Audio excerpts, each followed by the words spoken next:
Today, Iran launched nearly 200 ballistic missiles towards targets in Israel. The United States military coordinated closely with the Israeli Defense Forces to help defend Israel against this attack.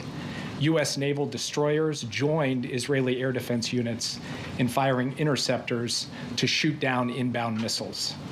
President Biden and Vice President Harris monitored the attack and the response from the White House Situation Room, joined in person and remotely by their national security team.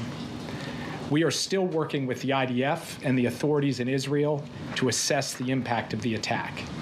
But at this time, and I stress at this time, we do not know of any deaths in Israel. We are tracking the reported death of a Palestinian civilian in Jericho in the West Bank.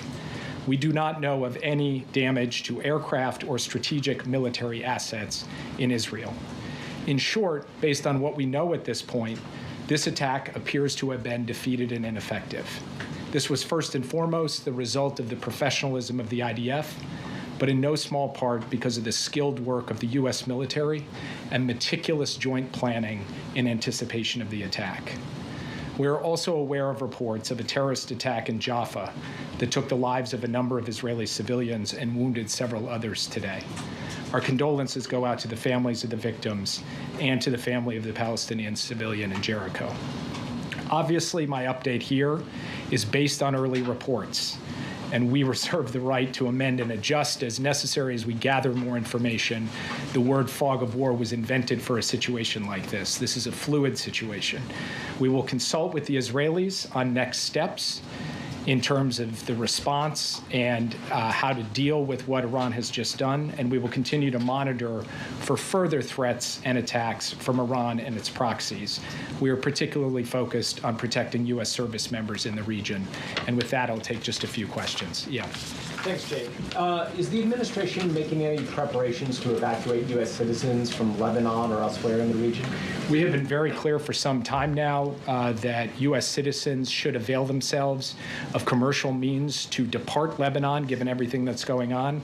We have said that from this podium, from multiple podiums. We continue to say that, but we have not begun triggering a non-combatant emergency evacuation, a NEO, and do not have an intention to do so at this time. If that changes, we'll let you know. But we continue to reinforce the point. American citizens in Lebanon should follow the guidance from the State Department, which is to find civilian commercial means to depart, because in extremis, we may not be able to get them out safely. Yes. Thanks, Jake. What is the U.S. view on whether Israel should retaliate, and what is your concern about this leading to a wider escalation of war in the region? We've had some initial discussions with the Israelis in the aftermath of this at the military level and also at the White House to Prime Minister's office level. We'll continue those conversations in the hours ahead. I'm not going to prejudge or get ahead of anything. We want to have some deep consultations with the Israelis, and I'll have more to report to you after we get the opportunity for deeper discussions. And escalation in the region? Obviously, this is a significant escalation by Iran, a significant event, and it is equally significant that we were able to step up with Israel and create a situation in which no one was killed in this attack in Israel so far as we know at this time.